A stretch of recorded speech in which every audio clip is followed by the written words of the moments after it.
There is a distinct chilling kind of paralysis that grips a man when a ghost from his past suddenly draws breath in the present.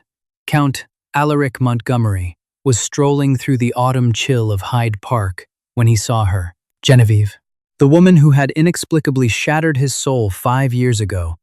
But it wasn't her faded, yet still breathtaking beauty that made his heart stop in his chest. It was the little boy, clutching her hand. A child of 4, laughing into the wind, with a chaotic halo of bright golden curls. Curls that were an exact, undeniable mirror of Alaric's own. London, in November of 1886, was a city of damp fog and gray skies, a place where secrets were easily hidden beneath the heavy cloaks of the upper class. Count Alaric Montgomery, heir to one of the most prestigious lineages in England, and a man whose wealth was only rivaled by his profound cynicism, walked along the gravel paths bordering the Serpentine. At 29, Alaric was a fixture of London high society, known for his sharp wit, his striking golden hair, a rare trait inherited from his mother's Nordic ancestry, and an emotional detachment that frustrated every matchmaking mother from Mayfair to Kensington. He was walking simply to clear his head after a tedious afternoon at White's Club, listening to politicians debate Prime Minister Gladstone's latest policies. The air smelled of wet earth and roasted chestnuts from a nearby vendor's cart. Alaric pulled the collar of his wool overcoat up against the biting wind, his steel-gray eyes tracking the swans gliding across the murky water. Then, the world abruptly ceased to spin. She was sitting on a wrought-iron bench beneath the sprawling branches of a dying oak tree, no more than 50 yards away. Genevieve Hayes. For a moment, Alaric believed his mind was playing a cruel trick, projecting his deepest, most fiercely guarded regrets onto a stranger. But as the woman turned her head to pull a woolen scarf tighter around her neck, the unmistakable profile struck him like a physical blow. The delicate slope of her nose, the high cheekbones, the raven-black hair tucked beneath a modest, inexpensive gray bonnet. It was her, the daughter of a humble Somerset vicar, the woman he had loved with a blinding, reckless passion, the woman who had left him with nothing but a cold, 2-line letter, stating she had found a wealthier suitor who could offer her the life of luxury she truly desired. Alaric froze behind the trunk of a large elm, his breath hitching. The bitterness he had cultivated for 5 years surged up his throat like bile. He expected to see her draped in silk and furs, the spoiled wife of whatever baron or viscount she had abandoned him for. Instead, her coat was visibly worn at the cuffs. Her gloves were plain wool, not kid leather. She looked terribly tired, her porcelain skin lacking the rosy flush of the carefree girl he had known in the summer of 1881. Before Alaric could process the contradiction of her appearance, a high-pitched squeal of laughter pierced the damp air. "Mama, look at the ducks!" A little boy, no older than 4, came running up the path, his small hands clutching a half-eaten piece of bread. He threw himself against Genevieve's knees, and she smiled that same radiant, heartbreaking smile that haunted Alaric's dreams, and brushed the hair from the child's forehead. Alaric's heart stopped. The boy's hat had fallen back, held only by a ribbon around his neck, revealing a thick, unruly mop of hair. It was not the dark raven shade of his mother's. It was a brilliant, spun gold, the exact, unmistakable shade of Alaric's own hair. The Count stepped out from behind the tree, entirely disregarding the social decorum of a gentleman. He moved closer, his eyes locked on the child. The boy turned, tossing a crumb toward the water. And Alaric saw the profile. He saw the stubborn thrust of the jawline, a replica of the Montgomery family trait that had been painted in portraits hanging in his ancestral halls for 3 centuries. 4 years old, Alaric calculated frantically, his mind racing through the timeline. 4. Perhaps 4.5. It had been precisely 5 years since Genevieve had vanished from his estate in Somerset. The mathematics were a crushing, irrefutable blow. He took a step forward, the gravel crunching loudly beneath his boot. Genevieve's head snapped up at the sound. For a fraction of a second, Her dark eyes met his across the misty expanse of the park. Alaric saw the immediate, sheer terror flash across her face. She did not hesitate. She did not speak. She snatched the little boy up by the arm, ignoring his startled protest, grabbed her small reticule, and practically ran toward the park gates leading to Knightsbridge. "Genevieve!" Alaric called out, his voice hoarse, tearing through the quiet afternoon. But she was already blending into the thick throng of pedestrians and the rolling fog. Alaric gave chase, dodging past startled gentlemen and horse-drawn carriages, but by the time he reached the busy thoroughfare of Knightsbridge, she was gone, swallowed by the relentless maw of London. He stood on the pavement, his chest heaving, his hands trembling as the phantom image of the golden-haired boy burned into his retinas. He had a son.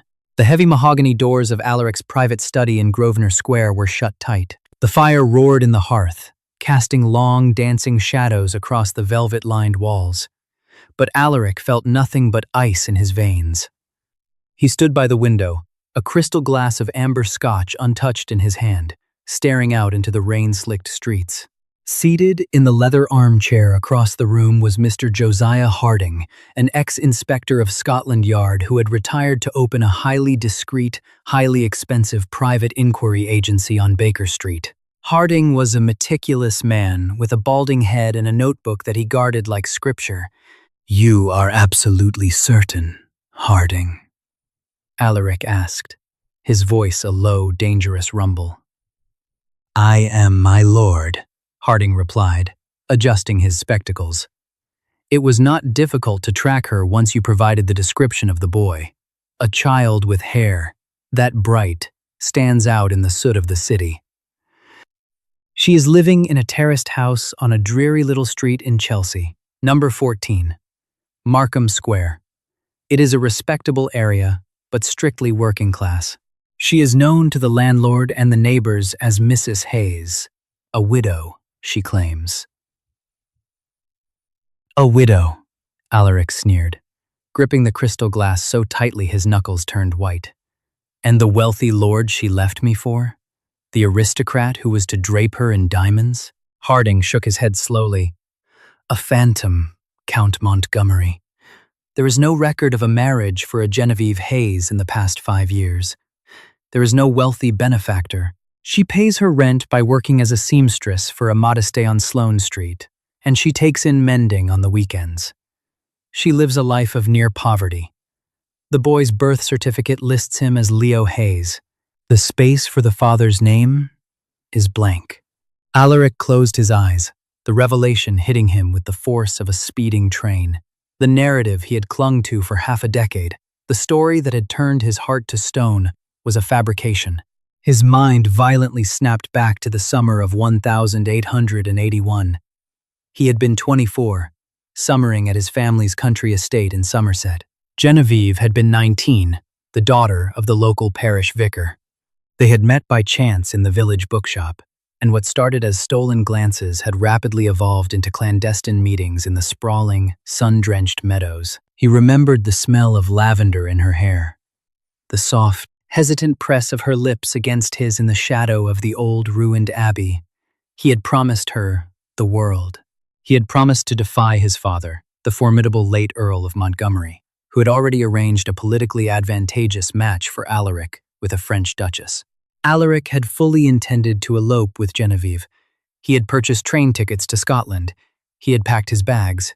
And then, on the night they were to leave, a letter had arrived by a local messenger boy. "Alaric," the letter had read, penned in Genevieve's elegant, looping script. "I cannot do this. The thought of a life shunned by society terrifies me. I have received an offer of marriage from a gentleman of high standing and immense wealth. I realize now that love is not enough to sustain me. Do not look for me. G." It had broken him. The betrayal had been so complete, so utterly devastating, that he had fled to the continent for 2 years, returning only when his father passed away, leaving Alaric the title and the vast Montgomery fortune. "She lied," Alaric whispered to the empty room, his eyes opening to stare at the flickering fire. "She lived in poverty, raising my child alone, while I sat in palaces drowning in self-pity. The question, my lord, Harding said softly, closing his notebook, is why? Why would a woman forsake a count to live as a struggling seamstress, hiding his heir in the shadows? Alaric turned from the window, his expression hardening into a mask of pure, unadulterated resolve. The sadness that had weighed him down was gone, replaced by a terrifying, cold fury. That, Alaric said, setting his glass down on the desk with a sharp clack, is exactly what I intend to find out. He paid Harding handsomely, dismissing the detective into the rainy night. Alaric did not wait for the morning. He summoned his carriage immediately. He did not care that it was nearly 9 o'clock in the evening, nor did he care about the pouring rain that was turning the streets of London into rivers of mud. The ghost had taken flesh, and Alaric would not let her vanish into the fog a second time. The carriage halted at the corner of Markham Square. The neighborhood was quiet, the gas lamps sputtering against the relentless downpour. Alaric ordered his driver to wait. He stepped out into the rain, not bothering with an umbrella, letting the cold water soak into the shoulders of his heavy coat. Number 14 was a narrow, soot-stained brick house. A single dim light flickered in the ground-floor window. Alaric stood before the painted green door for a long moment, the roaring in his ears louder than the rain. He raised his cane and struck the door 3 times, the heavy thuds echoing down the empty street. Footsteps approached from within, the lock clicked, and the door opened just a fraction. Genevieve stood in the narrow gap, holding a brass candlestick. She wore a simple, faded cotton dressing gown, her dark hair falling loosely over her shoulders. When she saw who was standing on her doorstep, the color drained from her face entirely. She gasped a raw, strangled sound and immediately tried to slam the door shut.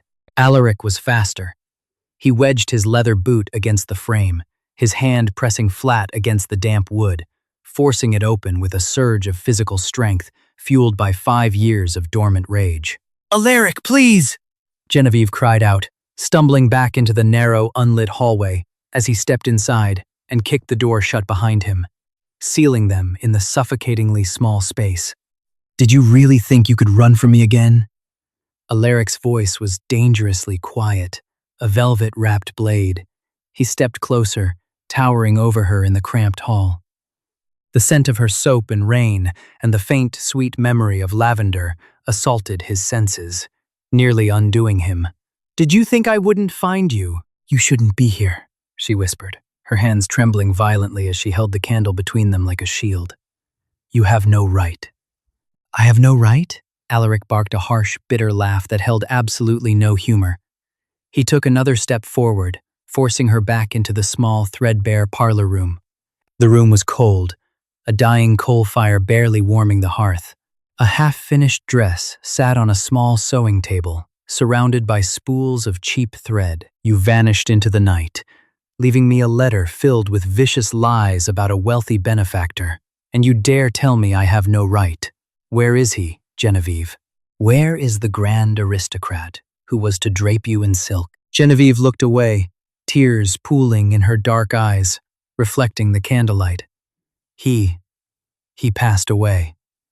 I am a widow." "Stop lying!" Alaric roared, the sheer volume of his voice shaking the small room. Genevieve flinched, shrinking back against the wall. Alaric immediately felt a pang of guilt for his aggression, but the agony of the betrayal pushed him forward. He lowered his voice, but the intensity remained. "Harding told me everything. I know there was no husband. I know there was no wealthy suitor.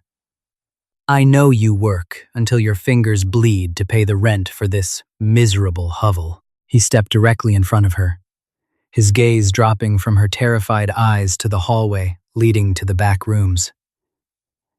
"And I know about the boy."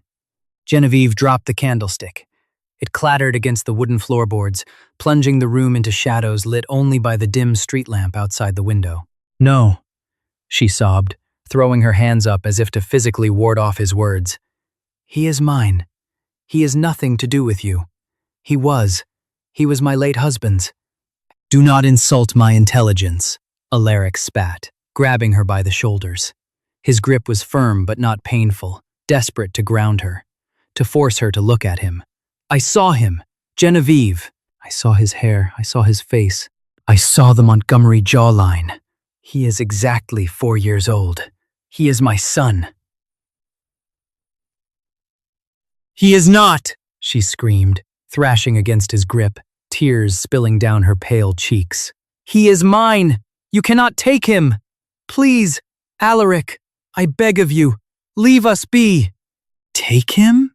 Alaric's voice broke, the anger suddenly collapsing into a profound, suffocating grief. He let go of her shoulders and stepped back, running a trembling hand through his soaked golden hair. Is that what you think of me?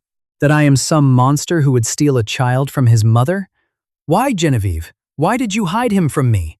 Why did you sentence me to half a decade of believing you were a shallow, heartless opportunist? Genevieve sank to her knees on the worn rug, her face buried in her hands, her shoulders heaving with violent, agonizing sobs. I had to, she choked out between gasps for air. I had to save him. I had to save you. Alaric froze. Save me? Save me from what? Genevieve looked up at him, her face a mask of absolute tragedy. From your father. The air in the room seemed to evaporate. Alaric stared at her, the blood rushing in his ears. My father? The night we were to leave for Scotland, Genevieve whispered, her voice raw and broken. Your father's carriage arrived at the vicarage. He did not send an emissary. Lord Reginald came himself. He walked into my father's study and placed a ledger on the desk. He told me he had fabricated evidence, perfectly forged documents that would prove my father had been embezzling funds from the church and the crown. He said he had the local magistrate in his pocket. If I got on that train with you, my father would be arrested by morning and sent to prison to rot. Alaric felt as if the floorboards were giving way beneath his feet. No, he wouldn't. He did, Genevieve cried, clutching at the fabric of her dressing gown. And that was not all. He knew I was with child. Alaric. I had only just realized it myself, but his spies had watched me visit the apothecary for morning sickness. He told me that a Montgomery bastard would never see the light of day. He threatened to have me locked in an asylum for the mad, to have the child taken from me the moment it was born, and to cut you off from the family fortune, leaving you entirely ruined. Alaric couldn't breathe. The monstrous cruelty of his late father was something he had always known, but this was a level of malevolence he had never fathomed. He dictated the letter, Genevieve sobbed, wiping her face.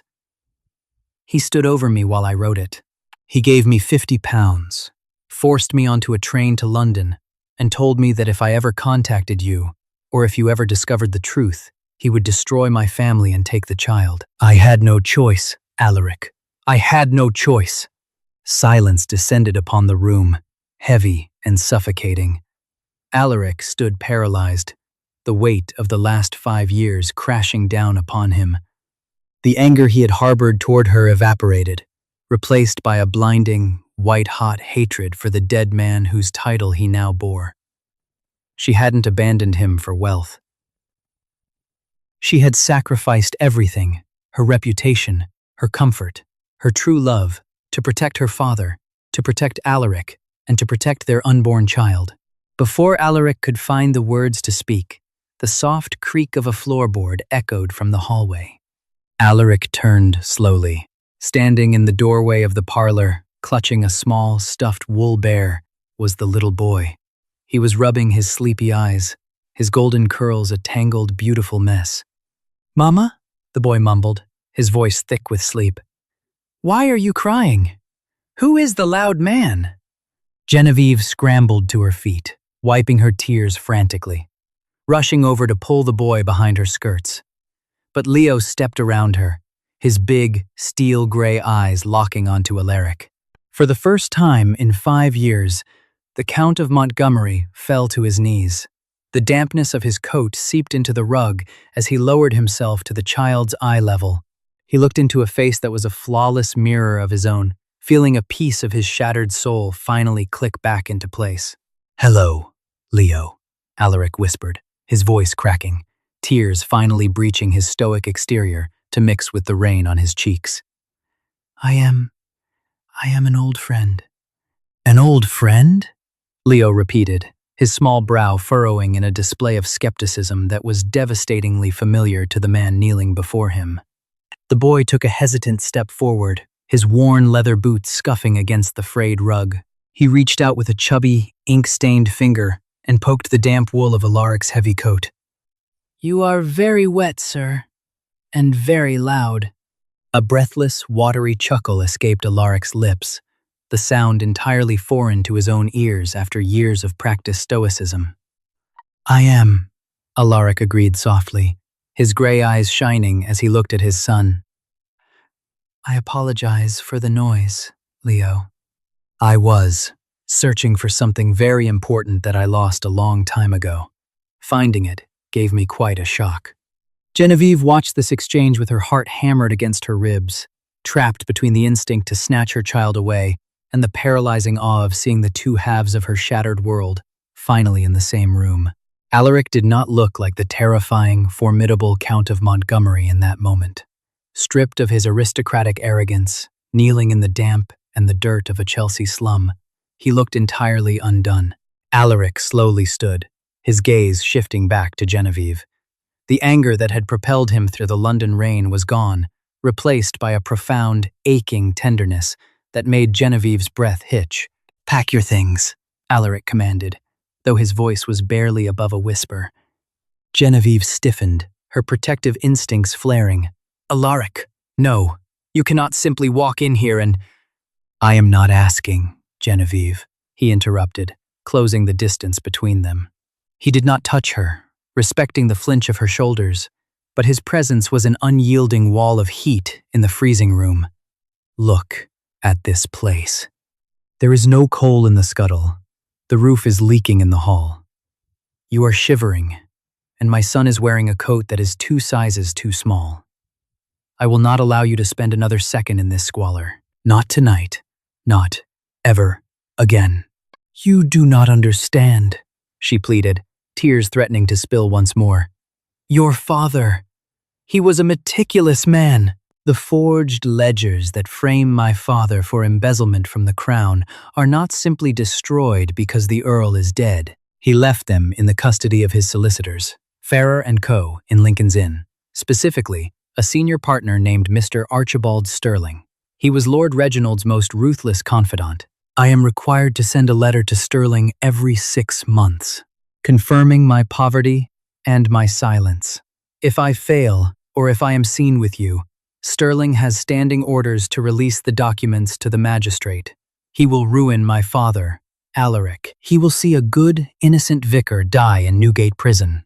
A dark, lethal shadow passed over Alaric's face. The mention of Farrer & Co., one of the most prestigious and unassailable law firms in London, solidified the terrifying reality of his father's malice. It was a perfect, ironclad trap, designed to outlive the architect himself. My father is dead, Alaric said, his voice dropping an octave, resonating with a terrifying, absolute authority that Genevieve had never heard before. I am the Earl of Montgomery now. I am the head of the estate. And Mr. Archibald Sterling is about to learn that he works for me. Pack your things, Genevieve. I swear to you on my life, on my title, and on the soul of our son, no harm will come to your father. But I am taking you home. It took less than 15 minutes. Genevieve, realizing the absolute finality in his eyes, gathered the few meager possessions they owned into a battered canvas satchel. Alaric refused to let her carry it. Instead, he scooped Leo up into his arms. The boy, exhausted by the late hour, offered no resistance, simply burying his golden curls into the crook of Alaric's neck and drifting back to sleep against the damp wool of the Count's coat. Alaric led them out into the driving rain. His private carriage was waiting, the horses stamping restlessly against the cobblestones. The driver, a fiercely loyal man named Thomas, leapt down to open the door, his eyes widening marginally at the sight of the woman and the child. but he said nothing. The interior of the carriage was a haven of warmth, smelling of rich leather and the faint trace of Alaric's sandalwood cologne. Alaric draped a thick velvet carriage rug over Genevieve's trembling shoulders, then settled on the opposite bench, keeping Leo securely in his lap. As the carriage lurched forward, navigating the muddy roads toward the opulence of Mayfair, silence enveloped them. Genevieve looked at the man she had loved since she was 19. The flickering gaslights of passing streets illuminated his sharp profile. He was older, the lines around his eyes speaking of a deep, entrenched bitterness that she knew she had caused, even if unwillingly. Yet, the way his large, elegant hand protectively cradled the back of Leo's head was a picture of devastating, innate gentleness. "I thought of you every day," Alaric spoke suddenly, breaking the silence, his gaze fixed on the sleeping child.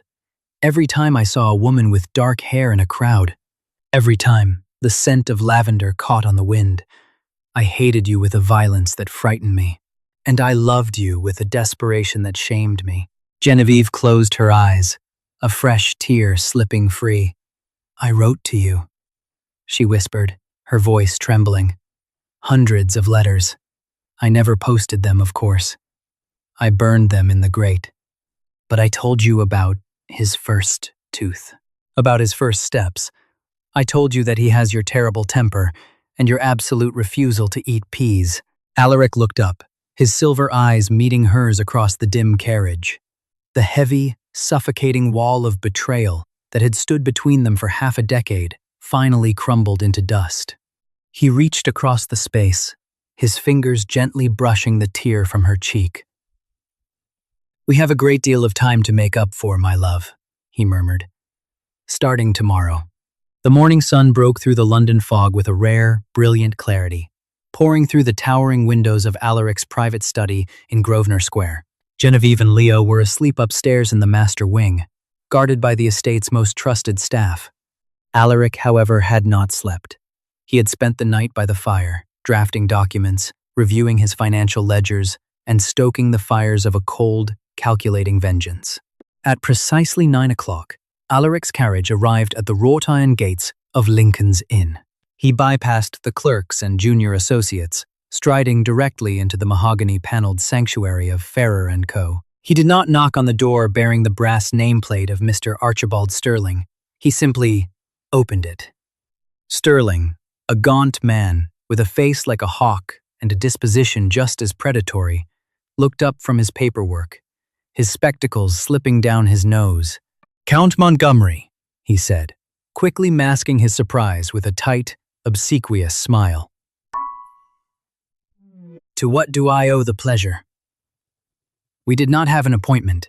"Sit down, Sterling," Alaric commanded, stepping into the room and closing the door with a quiet, ominous click. Sterling's smile faltered, but he slowly lowered himself back into his leather chair. "My lord, if this is regarding the restructuring of the northern tenant farms—" "This is regarding a woman named Genevieve Hayes," Alaric cut in, his voice akin to a blade drawn from a velvet sheath. He walked slowly to the desk, placing both hands on the polished wood and leaning forward. "And the forged ledgers concerning her father, the Vicar of Somerset, that my late father entrusted to your care." The color drained from Sterling's face. He swallowed hard, his eyes darting to the locked iron, safe in the corner of his office. It was a microscopic tell, but for a man like Alaric, it was a glaring beacon. I am bound by solicitor-client privilege, my lord," Sterling stammered, attempting to rally his legal authority. The late Earl left explicit, unbreakable instructions regarding those documents. "They are a contingency, a matter of estate security. I am legally obligated to." "You are legally obligated to nothing but your own survival, Sterling," Alaric interrupted smoothly, pulling a folded piece of heavy parchment from his inner coat pocket and tossing it onto the desk. Sterling picked it up with trembling fingers. It was a formal decree from the Bank of England, signed and sealed, transferring the entirety of the Montgomery estate's vast legal portfolio, trust management, and investment holding accounts out of Ferrer & Co. entirely. "That is step one," Alaric said, his tone conversational, though his eyes were lethal. Step 2 involves a very public inquiry by a private investigator named Harding into your personal offshore accounts and the rather creative bookkeeping you have managed for several other prominent peers. I am the Earl of Montgomery. I own half of the land this city sits upon. I can make you the wealthiest solicitor in England, or I can ensure you are disbarred, destitute, and begging for coppers in Covent Garden by the end of the week. Alaric straightened up, adjusting his cuffs. Open the safe, Archibald. Give me the ledgers. Sterling looked from the parchment to the terrifying, icy resolve in Alaric's eyes. The lawyer was a creature of pragmatism, not loyalty. He realized instantly that the dead Earl could no longer pay him, but the living one could utterly destroy him. Without another word, Sterling stood, walked to the safe, spun the dial, and retrieved a heavy, leather-bound book, along with a sealed envelope containing the late Earl's instructions. He placed them on the desk. Alaric didn't even look at the contents. He walked over to the roaring fireplace in the corner of the office. He tossed the book and the envelope directly into the heart of the flames. He stood there, watching the leather curl and the paper ignite, ensuring that the forged evidence of embezzlement and the 5 years of tyranny it had wrought turned to absolute ash. You will send a final letter to the Vicar of Somerset today, Alaric said to the lawyer, not turning away from the fire. You will inform him that a generous, anonymous benefactor has endowed his parish with £10,000 for the repair of the church roof and the care of the poor. And you will never speak the name Genevieve Hayes again. Do we have an understanding? Perfectly, my lord, Sterling whispered, wiping sweat from his brow. By the time Alaric returned to Grosvenor Square, the house was alive with a warmth it had not known in generations. He found Genevieve in the sunlit drawing room. She was wearing a dress of soft blue silk, one of the many garments Alaric had urgently dispatched his housekeeper to procure from a high-end modiste that morning. She looked breathtaking, the shadows of the Chelsea slum already beginning to fade from her skin.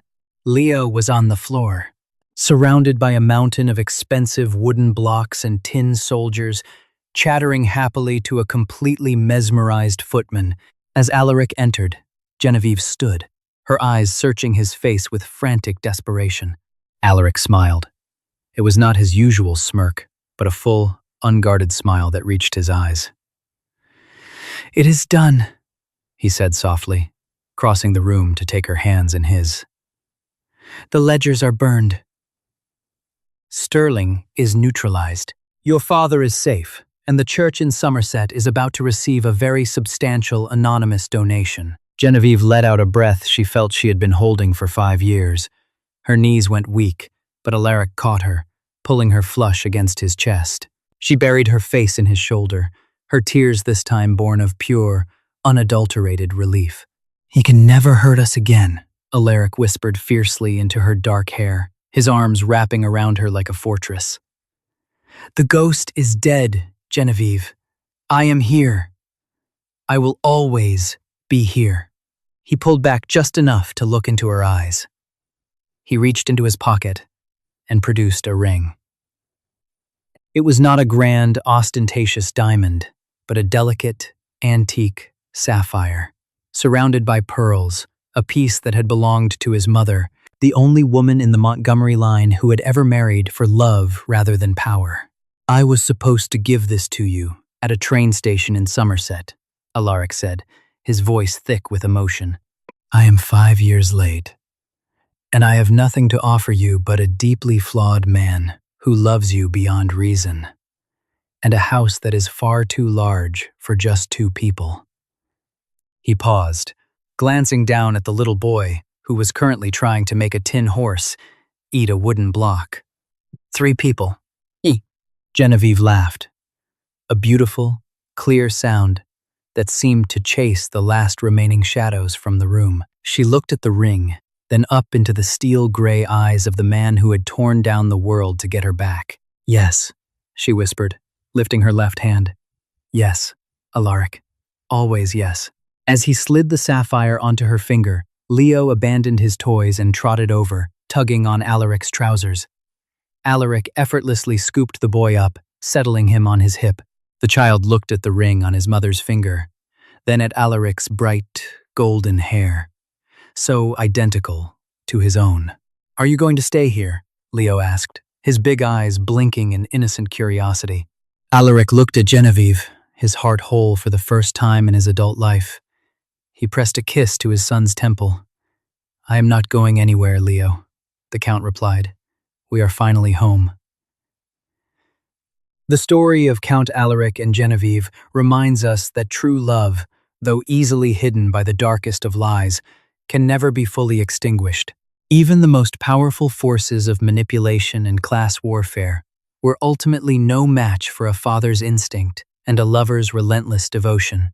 What started as a tragic encounter in a foggy London park transformed into a powerful reclamation of family, proving that the shadows of the past can indeed be burned away by the light of the truth. If you found yourself captivated by Alaric and Genevieve's journey from heartbreak to triumph, please leave a like on this video. I'd love to hear your thoughts. Did you suspect the late Earl's sinister plot? Let me know in the comments below. Don't forget to share this story with fellow historical romance lovers and hit that subscribe button and the bell icon so you never miss another dramatic tale. See you in the next video. Hi, my name is Primal Bond Living, the owner and manager of Primal Bond Living. After watching the video, the Count saw his ex at the park with a little boy. The golden curls were just like his own. I'd really like to know what you think. How did this story make you feel? What stayed with me most was the mix of surprise, regret, and unanswered questions. Historical romance stories often remind us how quickly life can change when people are separated by misunderstandings, pride, or circumstances beyond their control. Seeing the Count confronted with a piece of his past in such an unexpected way created an emotional moment that felt both heartbreaking and hopeful. Do you think some truths have a way of finding their way to the surface, no matter how long they remain hidden? And if you were in the Count's position, would you seek answers right away, or take time to understand the situation first? Stories like this make me think about the importance of honesty and how the choices we make can echo through the years in ways we never expect. If this story stayed on your mind after watching, I'd love to hear your thoughts in the comments. And if you enjoy historical romance stories filled with emotion, family secrets, and second chances, feel free to like and subscribe for more whenever you'd like.